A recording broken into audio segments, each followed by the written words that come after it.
Once upon a time, there was a king who had 100 sons.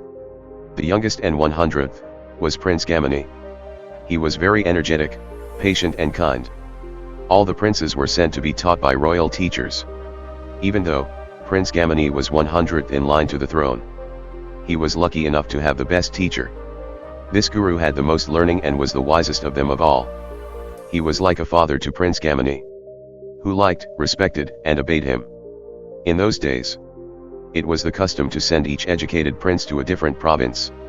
There he was to develop the country and help the people. When Prince Gamini was old enough for this assignment, he went to his teacher and asked which province he should request. He said, "Do not select any province. Instead, tell your father the king that if he sends you, his 100th son, out to a province, there will be no son remaining to serve him in his home city." Prince Gamini obeyed his teacher, and pleased his father with his kindness and loyalty.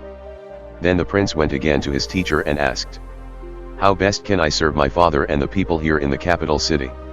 The wise teacher replied, "Ask the king to let you be the one to collect fees and taxes, and distribute benefits to the people. If he agrees, then carry out your duties honestly and fairly, with energy and kindness."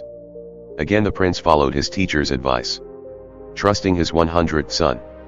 The king was glad to assign these functions to him. When the prince went out to perform the difficult task of collecting fees and taxes, he was always gentle, fair, and lawful. When he distributed food to the hungry, and other necessary things to the needy, he was always generous, kind, and sympathetic.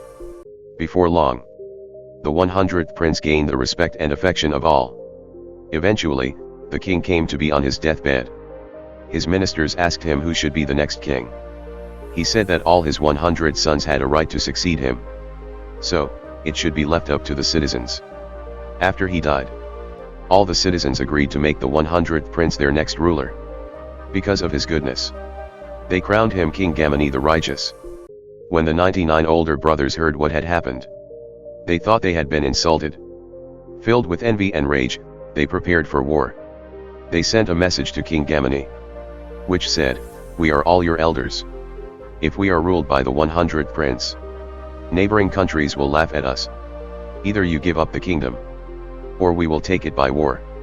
After he received this message, King Gamini took it with him to his wise old teacher, and asked for his advice. It just so happened that this honorable gentle teacher was the reborn enlightened being. He said, "Tell them you refuse to wage war against your brothers. Tell them, you will not help them kill innocent people you have come to know and love. Tell them that, instead, you are dividing the king's wealth among all 100 princes. Then send each one his portion." The King Gamini obeyed his teacher. Meanwhile, the 99 older princes had brought their armies to surround the royal capital. When they received the king's message, and their share of the royal treasure, they held a meeting. They decided that each one's share was so small that it was meaningless to accept.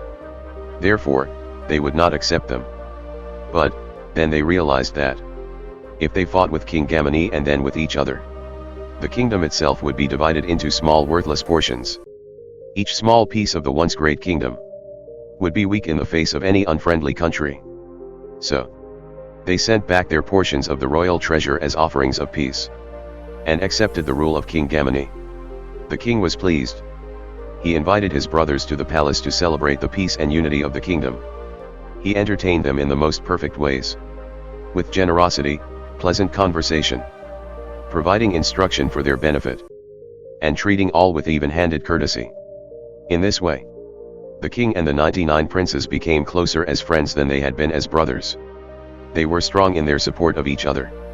This was known in all the surrounding countries, so no one threatened the kingdom or its people. After a few months, the 99 brothers returned to their provinces. King Gamini the Righteous invited his wise old teacher to live in the palace.